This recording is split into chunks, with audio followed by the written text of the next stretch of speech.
Unas pocas letras. AA, BB+, puntos letras que pueden decidir el destino económico de una empresa o incluso de un país entero. Son las calificaciones crediticias, pero ¿quién decide estas notas? ¿Y cómo llegaron a tener tanto poder? Hoy nos sumergimos en el mundo de las agencias de calificación.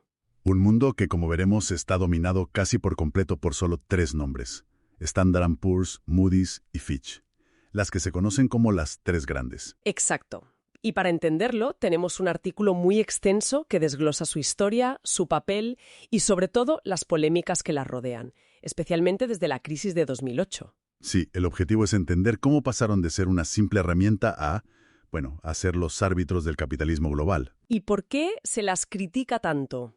Venga, vamos a meternos en faena. La historia arranca, como tantas otras, del capitalismo moderno en el siglo XIX en Estados Unidos. El país se está expandiendo, el comercio a larga distancia crece y, claro, surge un problema nuevo. Los comerciantes ya no conocen a sus clientes. Prestar dinero se convierte en un acto de fe. Totalmente. Y en los negocios, la fe, no suele ser suficiente. Tras una gran crisis, el pánico de 1837, la necesidad de información fiable se vuelve crítica. Ahí nacen las agencias de crédito mercantil. La primera importante la funda Louis Tappan, en Nueva York, en 1841. ¿Y qué hacían exactamente? Básicamente era cotilleo profesional. Tenían una red de corresponsables por todo el país que recopilaban información sobre la reputación y, la solvencia de los comerciantes. O sea, que al principio no se trataba de analizar balances, sino de saber si un tendero de Ohio era un tipo de fiar que pagaba sus deudas. Exacto, era una valoración casi moral. Publicaban unas guías con esa información para sus suscriptores.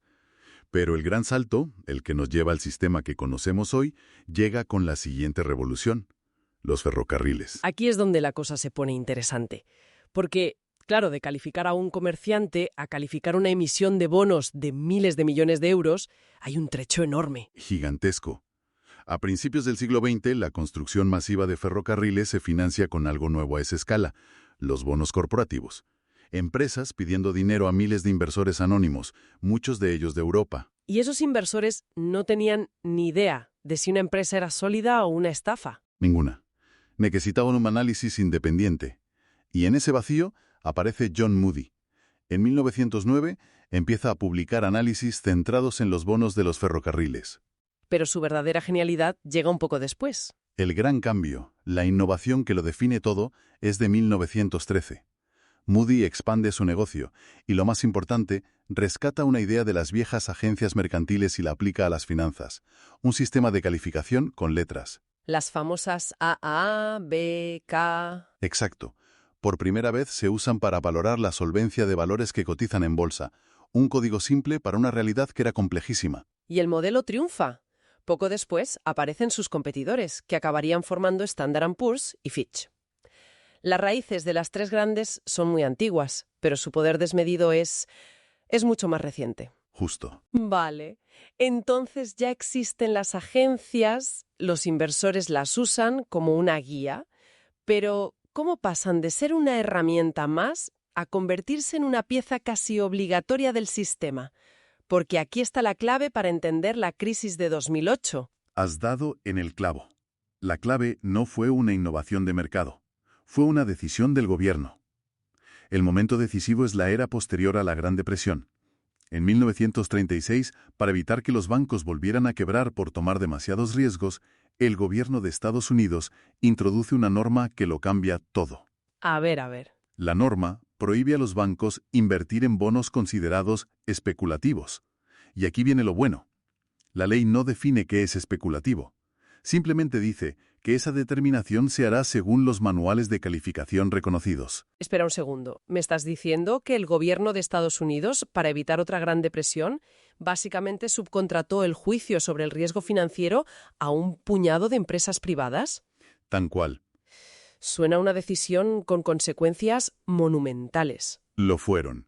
Fue una externalización de la supervisión. De la noche a la mañana, Moody's, Poor's y Fitch pasaron de ser meros opinadores a ser los porteros del mercado de capitales. Claro. Si una empresa quería que un banco comprara sus bonos, ya no bastaba con ser solvente, necesitaba su sello de aprobación, una calificación de grado de inversión. Su poder se disparó, Y ese poder se consolida. se consolida y se hace oficial. En los años 70, la SEC, el regulador bursátil, crea una figura formal, la Organización de Calificación Estadística Reconocida a nivel nacional, NRSRO por sus siglas en inglés. Esta designación, que se otorgó a las grandes agencias, las convirtió en el estándar oficial. ¿Y a partir de ahí? A partir de ahí, fondos de pensiones y otros grandes inversores institucionales fueron obligados por ley a comprar únicamente valores con altas calificaciones de estas agencias. Ya no era una opción, era una obligación. Y justo en esa época, en los 70, hay un cambio de modelo de negocio que parece un detalle técnico, pero que es la semilla de todo el desastre posterior. Efectivamente. Al principio el modelo era el inversor paga. Quien quería la información pagaba una suscripción, pero en los 70 algo tan mundano como la invención de la fotocopiadora Xerox lo cambia todo. No me digas. La fotocopiadora de la oficina. La misma. De repente era muy fácil para un suscriptor hacer copias y pasárselas a otros. Las agencias se enfrentaron a un problema de polizones que amenazaba su negocio. Así que tomaron una decisión que parecía lógica.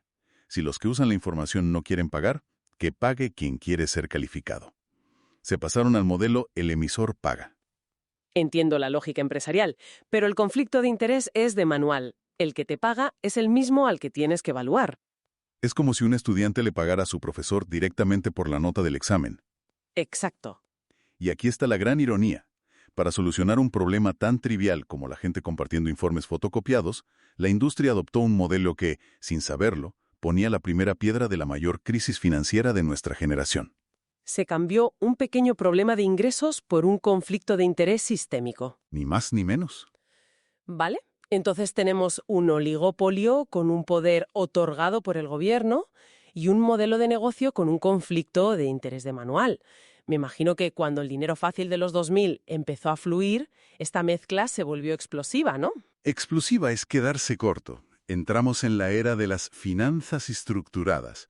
El nombre asusta un poco, pero la idea de fondo es relativamente sencilla. Venga, a ver si lo entiendo. La idea es agrupar miles y miles de deudas individuales, hipotecas, préstamos de coches, deudas de tarjetas de crédito.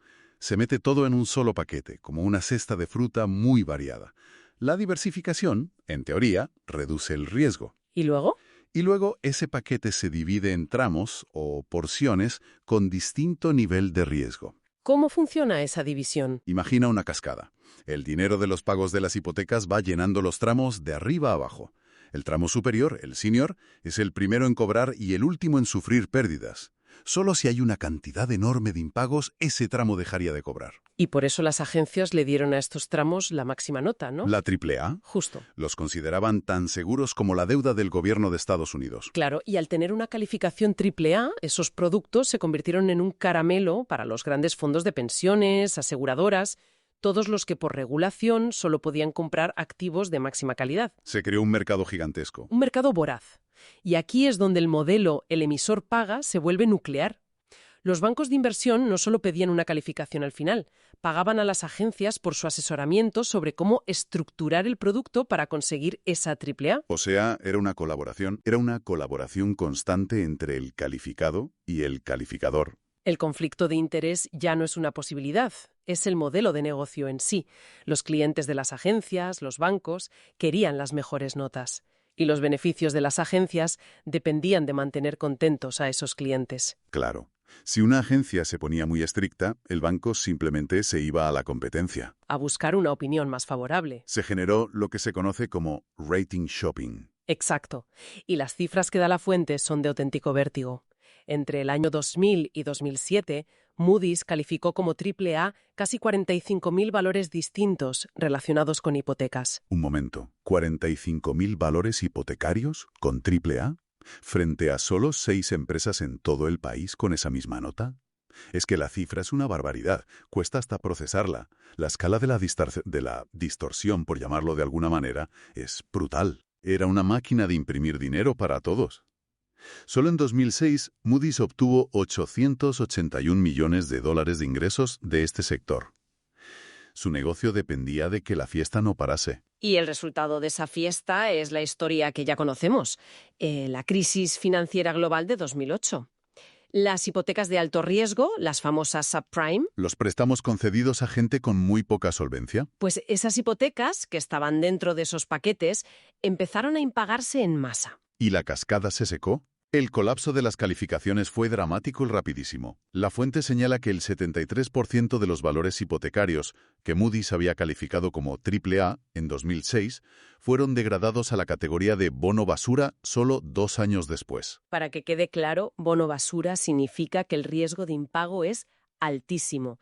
Esto obligó a fondos de pensiones, por ley, a venderlos a precios de derribo, cristalizando pérdidas masivas. Exacto.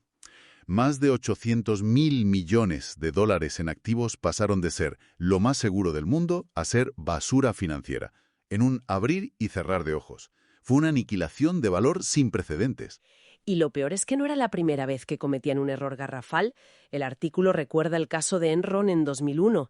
La compañía mantuvo una buena calificación hasta solo 4 días antes de declararse en bancarrota. ¿No vieron venir nada? Ni Enron, ni la crisis fiscal de Nueva York en los 70, ni la quiebra del condado de Orange en los 90. Hay un patrón de fallos en momentos clave. Pero lo de 2008 fue una escala completamente diferente. Fue un fallo sistémico. Con este historial, la pregunta es obvia. ¿Cómo se defienden? Y aquí entra un argumento legal que a mí me parece fascinante. Su defensa principal, al menos en Estados Unidos, es que sus calificaciones son simples opiniones, y como tales están protegidas por la primera enmienda, la de la libertad de expresión. De hecho, todos sus informes incluyen cláusulas que dicen que sus ratings son declaraciones de opinión y no declaraciones de hechos o recomendaciones de compra o venta. O sea que legalmente se presentan como si fueran críticos de cine dando su opinión sobre una película. Algo así. No como auditores certificando unas cuentas. El problema, claro, es que todo el sistema financiero, por ley, trata esas opiniones como si fueran hechos probados. Es una contradicción increíble. Una contradicción que les ha servido para esquivar muchas demandas. Y esas opiniones tienen consecuencias enormes. No solo califican a empresas, también califican la deuda soberana de los países. Cuando Standard & Poor's rebajó la calificación de la deuda de Estados Unidos por primera vez en la historia en 2011, causó un terremoto en los mercados. Recuerdo perfectamente la crisis del euro. Cada vez que una de las 3 grandes amenazaba con rebajar la calificación de España, Italia o Grecia, los mercados temblaban. Y muchos funcionarios de la Unión Europea en aquel momento afirmaron que esas rebajas no solo reflejaban la crisis, sino que la aceleraban. Al degradar a un país, encarecen su financiación, lo que debilita su economía y justifica una nueva rebaja. Crean una profecía autocumplida. Una espiral. Viéndolo ahora, ¿crees que la UE tenía razón al culparlas o simplemente buscaban un chivo expiatorio? Es una buena pregunta. Probablemente un poco de las dos cosas. Es más fácil culpar a un actor externo que admitir los propios fallos estructurales. Pero es innegable que sus decisiones echaban gasolina al fuego. Sí, eso desde luego. Bien, hemos visto cómo un sistema creado para reducir la incertidumbre se convirtió, a través de la regulación y de un modelo de negocio perverso, en una pieza clave para generar un riesgo financiero gigantesco. Y lo más sorprendente es que a pesar del desastre, la foto general apenas ha cambiado.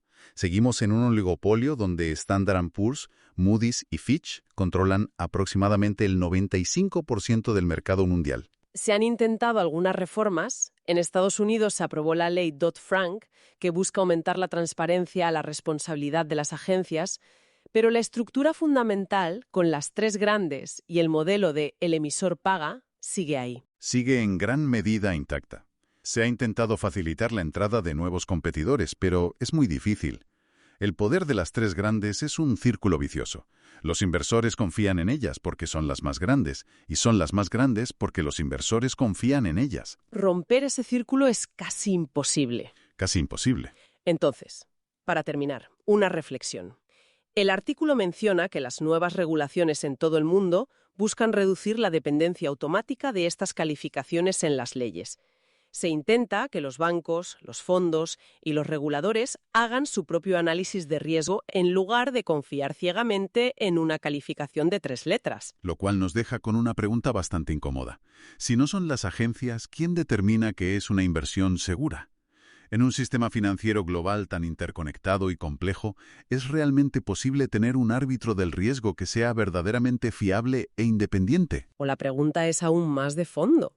La idea misma de delegar este juicio tan crítico en un pequeño grupo de empresas con ánimo de lucro es un fallo de base del sistema. Un problema sin una solución fácil.